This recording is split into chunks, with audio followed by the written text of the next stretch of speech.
round of applause to the Honourable Minister of Commerce and Industry, Government of India, Shri Piyush Goyal. The Honourable Minister of Commerce and Industry, Government of India, launches this book. Thank you very much and congratulations to you, Subbu. And that's how we all refer to him in the media, Subbu. It is, and congratulations for this book. And Mr. Piyush Goyal, what he's written in the book would be music to everybody's ears, especially in the government, because 5 trillion economy to jab hogi tab dekhenge, but he's talking about a 55 trillion economy by 2047, and that's what the theme of Bharat at 100 is. And while I look at some of the things that are in the book, I want to look into the crystal ball and ask you, how is it going to be possible to get to that? Thank you, Navika, and congratulations, Professor Krishnamurthy V Subramanian. We are indeed, all of us in this room, delighted that you have spent so much time and effort to put pen to paper and come up with a very, very researched, very engaging, and if I may say, truly a masterpiece in terms of the vision that any policymaker should have when we are looking at the future of our beloved country, Bharat, India, when we are planning for a better quality of life for 1.4 billion Indians. And as Prime Minister Modi often says, and you work so closely with him, unless we dream big, we'll never achieve big. And I'm delighted that you've chosen to up the scale. And so far, even when I used to talk of 35 trillion, taking India from 3.5 trillion, 10x to 35 trillion, more often than not, I got brickbats. Now I'm glad you're joining the club with an even bigger target and bigger aim. And even faster. But I, for one, am absolutely clear in my mind that if all of us put our head and hand together, we can leave a few people aside who will continue to create fissures in the system. वो अपनी बात बोलते रहेंगे, पर अब बालक बुद्धि का कुछ ज्यादा किया भी नहीं जा सकता, वो टॉलरेट करना ही ठीक रहता है. आप पार्लियामेंट से आए हैं? पार्लियामेंट आज जा नहीं पाया, पर ये 2 दिन पहले की बात. पर truly, इस देश का सामर्थ्य, we have the ability, we have the willingness, the desire, we have the talent, skill and capability. As policymakers, we have the intent. As leadership, Prime Minister Modi is deeply committed to making India a developed nation by 2047. And I am sure we'll all be even more enthused and encouraged and wiser with Dr. Krishnamurthy Subramanian's treatise on how it can happen. I, for one, am convinced that the thrust that this government has on infrastructure, the actions that have been seen from Prime Minister Modi to make India a corruption-free country, to encourage employment generation and sectors that can lead to employment to grow faster. For example, tourism, always considered one of the sectors which can give a leg up to both the economy and tourism and employment. Similarly, the focus on the crunch ideas, the thrust on semiconductors, for example. I hope in the years to come we'll see a similar thrust on areas like shipping, where India has a long way to catch up. The thrust on bringing modern technologies into our day-to-day lives, the digital public infrastructure, artificial intelligence, data crunching, data analytics, having large data centers provide us the backend to be able to engage with the most modern of technologies in the world. And if I may add, the huge amount of STEM graduates that India produces, many of whom are now choosing to come back to India from across the world with their knowledge, with their capital. All of these put together with Prime Minister Modi's success in taking the basic needs to every single Indian living in India, making sure that every Indian has food, clothing, shelter, education, healthcare, roads, digital connectivity, electricity, clean drinking water, these basic amenities, as we saturate them to the last man at the bottom of the pyramid, I'm sure 1.4 billion Indians will aspire for a better quality of life, will aspire for the big things in life. And that collective effort of every single Indian, that desire for bigger and better and more, ye dil mange more types.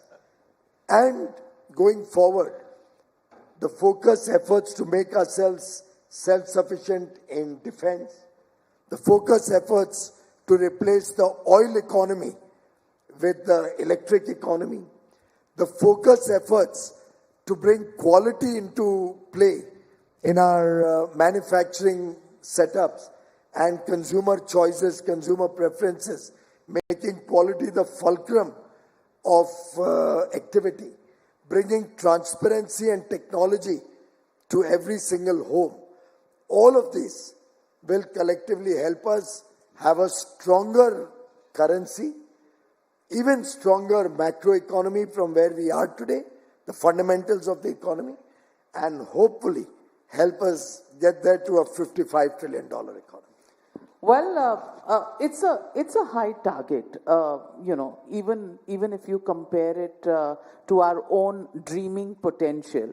But Mr. Subramaniam, what makes you predict 55 trillion economy in India at 100? Because Ernst & Young says we're going to be 26 trillion. Goldman Sachs says we will be 50 trillion in 2075. In the face of these kind of forecasts, what actually makes you so optimistic that the Indian economy will be at 55 trillion in just about 25 years from now? Thank you so much, Navika, and thank you so much, sir, for really encouraging words. It's been a privilege to be able to know you and work with you, and I'm really thankful that you're able to make time to come and inaugurate the book. Let me also thank the organizers, Asochem, Sanjay, and Deepak for organizing the event, and Kapish Mehra from Rupa Publications for actually making this happen. Eventually, the idea is actually to see that fructify in this book. I think the publisher plays a very important role. So you asked a very good question, and I think that's a segue for me to explain. I'll do a little bit of mental arithmetic. Sir, being a CA topper, I'm sure actually you'll be able to get it immediately. Especially if we look at the Ernst & Young prediction, 26 trillion in 2047, the 55 trillion looks audacious. And that's why I have to explain. Let's say we grow in real terms at 7%. Take inflation at 5%. 7 plus 5 in nominal rupee terms, that's 12%. But when we are doing calculations in dollar or we're estimating in dollar terms, we have to take into account the rate of depreciation of the rupee vis-a-vis the dollar. And historically, the rate of depreciation has been about 3.5% per annum. Right now it's at 1.5. Yes, I'm coming to that actually. So yeah, and that is. लगा ये UPA के दिनों पे लेके जा रहे हैं. नहीं sir, actually. And immediately धक्का लगा के exports की calculation क्या हो जाएगी? So I'm talking from 1991 onwards, and I think important change from 2016, which I'll talk about. But pehle, if you think through the calculations, so we assume 3%, which is what is sort of underlying the Ernst & Young assumption. 12 minus 3, because depreciation reduces the value in dollar terms. That's 9% in dollar terms. And there is this what we economists use and financial people as well use, the rule of 72 to know the number of years it takes to double. So 9 times 8 is 72. So if the growth is 9% in dollar terms, it takes 8 years to double GDP. Over a 24-year period from 2023 to 2047, that's 24-year period, there'll be 3 doublings. And in 2023, our GDP was 3.28 trillion. Let's approximate it to 3.25. What does the 3 doublings then mean? 3.25 to 6.5, 6.5 to 13, 13 to 26. But the crucial assumption, as Sir very rightly highlighted, is the fact that we are assuming in this calculation the rate of depreciation to be 3%. In my opinion, if we take into account the macro fundamentals, that is an assumption that actually is incorrect. Why? Because in 2016, we implemented the inflation targeting regime, which requires the central bank to keep inflation at 4% plus minus 2. And if you look at the data, and again, that's what was being referred to by Sir, 2016 to March 2024, if you look at the data, despite COVID, despite the Ukraine war, average inflation has been 5%. That period of 3.5% depreciation happened when inflation was more than 7% on average.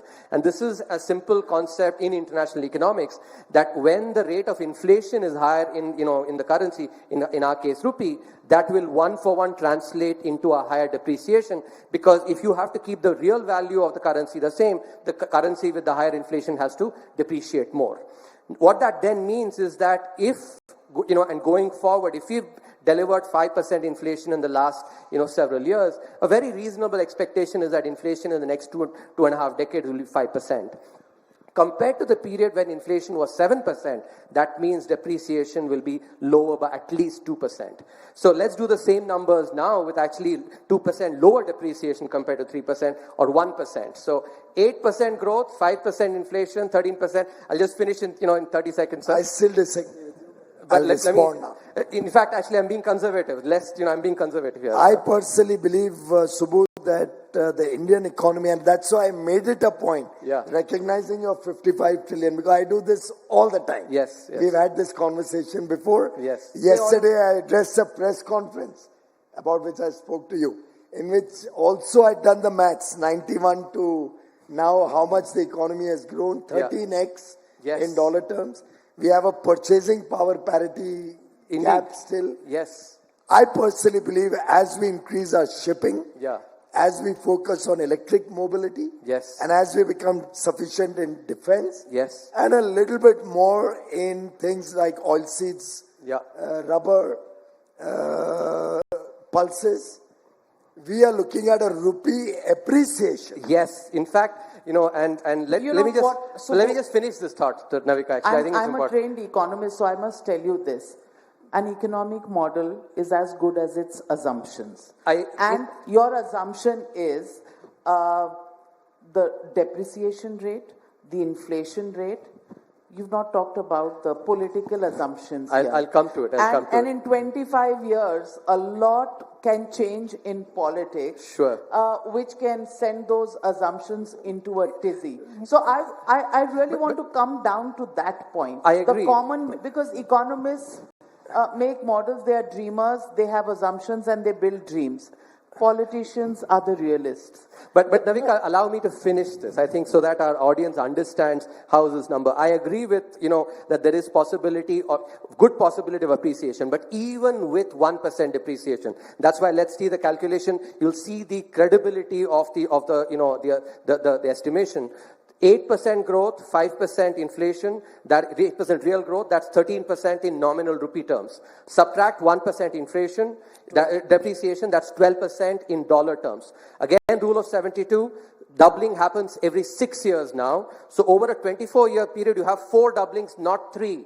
So we basically 3.25 to 6.5 to 13 to 26 and 26 to 52. That's the 4th doubling. That takes close to, actually, I just done an approximation here.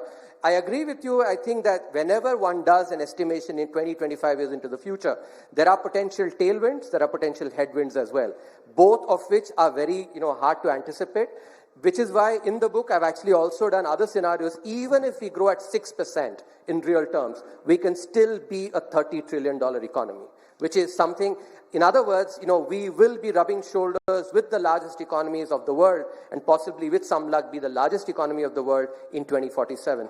That is a once in a centuries, few centuries opportunity. Well, Bharat at 100 and a $55 trillion does seem like a dream run, but Piyush Goyal, would you look at a little bit of a reality check here and to grow at that pace, to reach that target that we are talking about in this book? What really needs to happen, both in terms of some of the areas, in terms of infrastructure, some of the sectors that you mentioned, and in terms of the politics of this country and the social fabric of this country? Well, as regards the politics of the country, my own sense is that the people of India are smart. They recognize what is good for them. At times, there will be certain jolts to the politics of the country. We have to be prepared for that. We have to face that. But my own sense is that people recognize that for the next 20, 25 years, they want a stable government. They want a government which is decisive, which is honest, which is proactive in taking welfare to the larger masses of India. And I believe that for the next 20, 25 years, we'll have stable governments in the country. We currently have a coalition, but you'll see at the core of the coalition a party with 240 seats. In the past, the best case scenario, we had a 200-seat party, 206-seat party. I also believe that in this 240, if you see, a large number of seats were lost by a very small margin. I've gone through the national analysis because our vote share is the same as what we got last time, almost. So to figure out where the numbers went, I think we've peaked in certain seats, and in many seats we've lost by small margins. Take Maharashtra, my own state. More than 10 seats we lost by less than 30,000 votes, and won only 2 seats with less than 30,000. And at the aggregate, the vote share between the winning alliance and our alliance is only 2 lakh votes, which means we need to work a little harder to reach the people and make sure the social dimensions don't get carried away by false propaganda. So it's a lesson well learned. We'll have to be more proactive in communication. We'll have to reach out to the people when any propaganda is sought to be made. These things happen in certain elections, but you don't make a mistake a second time around. I'm quite sure there'll be stable politics. जनता सब समझती है कि उनके हित कहाँ पे रहते हैं. As far as the social fabric is concerned, as people get out of poverty, then these factors tend to have a smaller role to play. I also won from Mumbai. After all, there are 6 seats in Mumbai. In my seat, we won with 3.5 lakh votes, 3.57 lakh votes, which means it only needed a little more effort and reaching out with the right policies and programs to a larger section of people. And in a city like Mumbai, you have people who are by and large gone over the hump of social differences. So I do believe that as our efforts bear fruit, as the economy grows in the way he's mentioning, and we'll be at 5 trillion in the next 3.5 years. The day is not far. 3.5 years will be the 3rd largest economy in the world. That itself gives you a certain mojo, a certain dynamism. Yep. And in the next 5 years, my own sense is we'll see a very stable politics, stable economy. We'll see the country rapidly saturating all the policies so that the last man at the bottom of the pyramid has a better quality of life. A lot of people will be coming out of poverty. In fact, extreme poverty will be history. And more people will be coming into the middle classes, the lower middle classes to begin with, and aspiring for better future. Better education will prevail with the new national education policy. Technology is reaching the interiors of India very rapidly with the rollout of 5G, one of the fastest rollout the world has seen. So I'm very confident political and social problems will gradually reduce. Our economy will grow faster and we can replicate, if not better, the China story between 2007 and 2020 or 2000 and 2020, the 2 decades where they relentlessly grew at 8% with a stable currency, with low inflation. And that's the sweet spot at which India is today. Let me also ask you the 2 areas where concerns have been expressed at various levels. To get to 55 trillion, cases, legal tangles, judiciary, the bureaucracy, how much do we need to change them to be able to get to that target? Because a large part of what could be considered as opportunity cost of funds seems to be locked in the legal wrangles. You want to go first? No, I think, Navika, there are many levers that can still be pushed for 8% growth, and I want to throw some light on that. Firstly, if we look at, estimates vary anywhere between 2/3 to 3/4 of the economy is still informal. And, there's been very important investments in, public digital infrastructure, which is really enabling formalization. Last few years, especially, there's been significant formalization. That matters a lot for productivity growth because firms in the formal sector are far more productive than in the informal sector, number one. That's one big driver. Second, even our formal sector firms, can still catch up significantly with their global peers. If you look at the innovation and entrepreneurship, if you look at the data from 2004 to 2014, new firm creation grew at 3.2%. From 2014 onwards, it's grown at orders of magnitude higher, almost 200%. And that is what has created the 3rd largest startup ecosystem. That is critical because startups, not only do they themselves become productive, but they also push the incumbent firms actually, like being on a treadmill, they have to actually run to stay where they are. For the first time in 2019, India entered, the first top 50 countries, in the Global Innovation Index, and now it's in the top 40 countries. And with the emphasis on innovation, especially in the recent budget, 1 lakh crore of funding, of low-cost funding, together with the NRF that's been created, the National Research Foundation, these are 2 very critical levers. Apart from that, credit creation, if you look at the global average, private credit to GDP ratio is close to 200%. 2020 data, we were at 58%. There's a long runway, SMEs, where credit can still, and that will lead to formalization as well. Bureaucracy and judiciary. These are, in my opinion, I actually feel, reforms in just these 2 sectors, each one of them can deliver 1% additional GDP growth. That's my, let me focus on, because judiciary has been, it's been written about in the economic survey. Let me focus on bureaucracy. I want to mention this anecdote. In 2014, there was this chess match that happened between Bill Gates and Magnus Carlsen. As we all know, Magnus Carlsen is the global chess, champion. Bill Gates, incredibly accomplished, incredibly capable. But you know what happened in that game? Magnus Carlsen defeated Bill Gates in 80 seconds. Imagine playing a chess game and actually losing in 80 seconds. What does that tell you? It tells you, in chess, Magnus Carlsen is the specialist. Despite all the capabilities that Bill Gates has, he lost it in 80 seconds. And one can speculate if it were the reverse, where Magnus Carlsen went to, let's say, compete on software, similarly, Bill Gates would have made mincemeat of it. And I think this is a very important lesson that as the economy, there are shocks in the economy, the emphasis on specialization is incredibly important, and the system that we create, the steel frame, needs to really recognize that. In the book, I go into great detail, on policies that we need to implement in enabling that.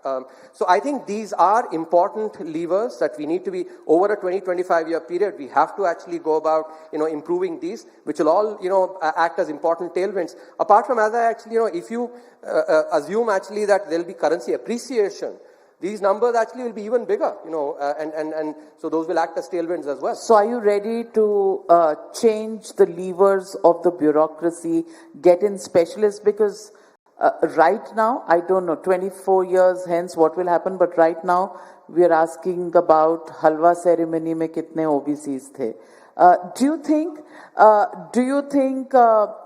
that matrix can change in the 2-decade period that we are talking about, 2.5 decades? Fortunately, we have Prime Minister Modi at the helm of affairs, and I hope for a long time to come, because he doesn't get swayed by these kind of very frivolous comments. It's not as if he will suddenly start scouting around. Just for a photo op, we have to start looking at everybody's caste and then appoint them. I think we are all aware that Jawaharlal Nehru had also said that we should not bring in things like reservation into the bureaucracy, into the officialdom, or into promotions. For that matter, even Mr. Gandhi's father, Rajiv Gandhi, is on record to say, I will not change meritocracy in the bureaucracy. I have worked with several bureaucrats. 10 years is a long time. And you come across all sorts of different bureaucrats in 10 different ministries that I have helped during this period. My own experience is the bureaucrats are not bad.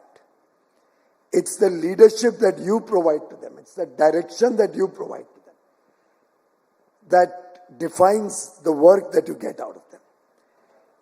Similarly, technology plays a very big role when we are trying to change the influence of bureaucracy in government functioning. Prime Minister Narendra Modi is continuously at it to liberalize further, decriminalize laws, reduce the compliance burden, change the process and procedures to make them simpler. Only yesterday, I was sharing with him an example, and he's a great listener.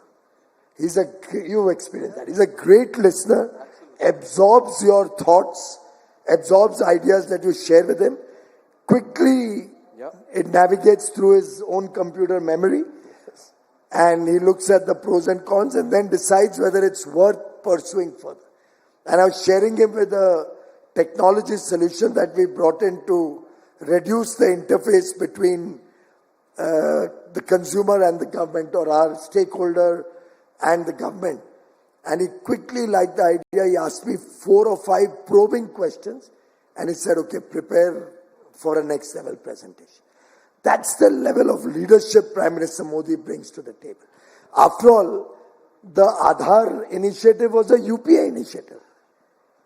But Mr. Chidambaram and Mr. Pranab Mukherjee kept fighting cats and dogs, whether Aadhaar or National Register of Population Register. And bugs in each other's rooms. That you reported. And in the process, Aadhaar never saw the light of day. When Mr. Modi came in, he's not one to have dogmas. An idea that somebody else floated, I will not use. He very merrily called Nandan Nilekani to his office to try and understand, spent 3 hours, I'm told, to understand Aadhaar in detail. He even sent Nandan to my office. There are 2-4 लोगों को sensitize करो, maybe to Amit Shah and other leaders. And after the system was sensitized and Prime Minister Modi saw the merit in the idea, he quickly adopted it. And look at what a transformation India has seen with the Jam Trinity, Jandan, Aadhaar and mobile. The world was astonished in the first 8 months in government through a 120-day program from August to January 14-15. He took a bank account to every single household in the country. More often than not in the name of the lady of the house. But how did it happen? Not naturally or automatically. It's not as if the bureaucrats and the bankers were very enthusiastic about it. Prime Minister Modi monitored it every single morning. 9 o'clock every morning, Mr. Modi was at his desk reviewing the progress of Jandan accounts. Otherwise, in 120 days, you don't take a bank account to every household, something which didn't happen in 67 years after independence. So his style of working is on management principles. Every single policy he comes out with, he saturates to the last man at the bottom of the pyramid. And he does that through close monitoring, through close fixing responsibility through technology, through root cause analysis, addressing the problem from the base, addressing what really needs to be done first. And in the last 10 years, he's brought out like pearls, like a pearls necklace. He's brought out so many different programs, each one complementing the other. Each one would have been incomplete without the other. Each one would collapse if the necklace was to break. But when you look at all the policies of Prime Minister Modi as beads in a necklace or pearls in a necklace, you will realize the transformational impact it has had on the nation's psyche, the nation's self-confidence, the nation's thinking, and the world today recognizes the India growth story. The world today is faster to understand what's happening in India. It's very difficult for somebody who's sitting in opposition for 10 years and now once again for 5 years to probably accept that reality. But be that as it may, we are confident we will stay the course under Prime Minister Modi's leadership, and we will continue to steer the economy to a fast growth trajectory, taking us to the third largest in the world, ensuring 1.4 billion Indians can dream big, can aim big, and achieve big. Well, my last question on this itself is... Navika, if I may just add to, I think... Okay, yes, go ahead. Given the vantage point that I now occupy at the International Monetary Fund, I must definitely mention that the digital public infrastructure that India has created now is really the envy of every other country. And I think it's really critical, and I always take the opportunity to mention that we've created as many bank accounts, active bank accounts, as 1.5 times that of the population of the United States. So and I think this has happened. I must also mention here, while I highlight the importance of specialization, I think in the last many years there has been emphasis on that. In the time when I was in the government, for instance, in the economic ministries, people with the right specialization were brought in and have been brought in. I think what is important is that we need that to be across the board. I think in general, in any system, there are some very, very outstanding people, and I've had the opportunity to work with many of them. But being able to actually lift everybody and make them focus more on specialization, that's an aspect that I think we'll have to actually equip the system more. And I think some of the programs that are being implemented will really help in that process. Sir mentioned about I've had the privilege of being able to observe from close quarters, and having had the privilege of seeing many of the best in the world, I have no hesitation in saying I've seen in him actually one of the best learners. Being just able to absorb, and for that listening is necessary but not sufficient. At the same time, also being open-minded enough, to be able to actually listen to someone who's actually, maybe a kid in front of him in all manners, and yet being able to even ask questions. And I think that attribute of being able to learn is what enables him to actually make these seminal changes.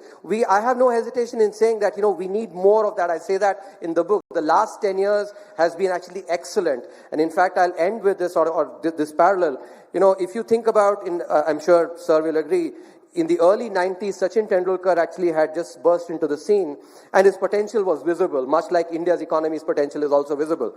At that time, Sunil Gavaskar made a statement that if Sachin does not end up with 40 international hundreds and 12,000 international runs, I'll personally go and strangle him. It was a paternalistic statement about the potential of Sachin. In a similar way, this 55 trillion is basically the potential. Who will you strangle? No. But I think it is also important to thereby mention the 100 international hundreds and 15,000 runs happened through hard work and clarity in thinking as well, especially for instance when you had the tennis elbow. So setbacks, when they come, we'll have to come up with better solutions, and we have to double down on good policy that has been implemented in the last 10 years. That is when we'll be able to deliver the 8% growth, which is critical for the $55 trillion economy. Well said, and that really is it. And I must compliment you, your digital public infrastructure. At a meeting, even Bill Gates where I was present was complimenting some of the senior people in his team about the way India's picked up and built its digital public infrastructure, which came in so handy during the pandemic. Oh, indeed. It kept us alive and kicking during that period. But I know you made a Herculean effort coming here with the backache that you have. But to end it, I just want to ask you, what do we need to do to start? And those are the pillars that you refer to in your book. I want to ask you about ethical wealth creation and the virtuous cycle ignited by private investment. That's an area where we need a little bit of push, especially on wealth creation, which is seen politically as somewhat a bad activity.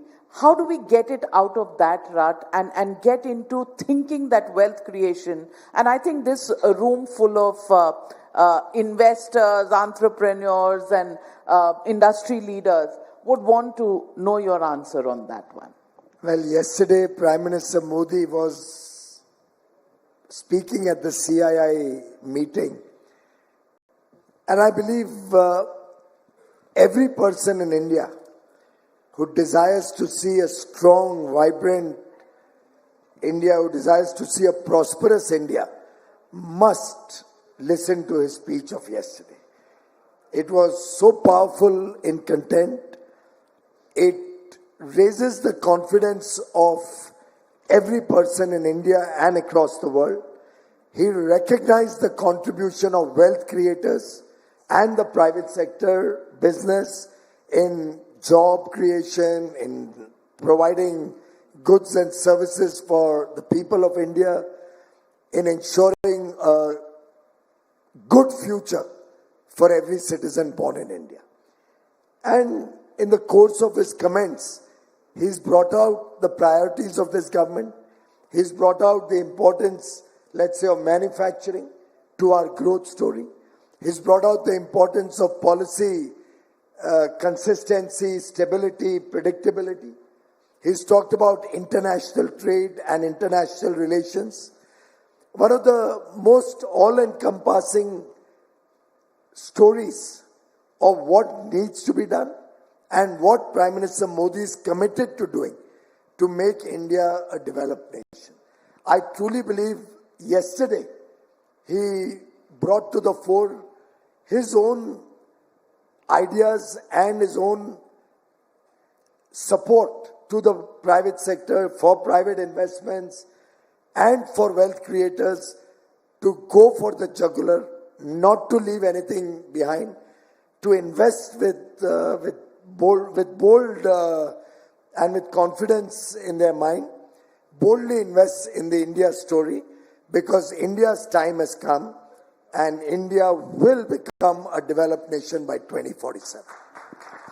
Well, on that note, KV Subramanian, many congratulations to you for your book, and thank you very much, Minister Piyush Goyal, for being part of this very, very interesting session, as well as a dreamy session, which actually makes you dream that, yes, in Bharat at 100 will be the largest economy at $55 trillion, and it brings a smile to everybody's face, and I think we've got stars in everybody's eyes. Thank you very much for joining us right here.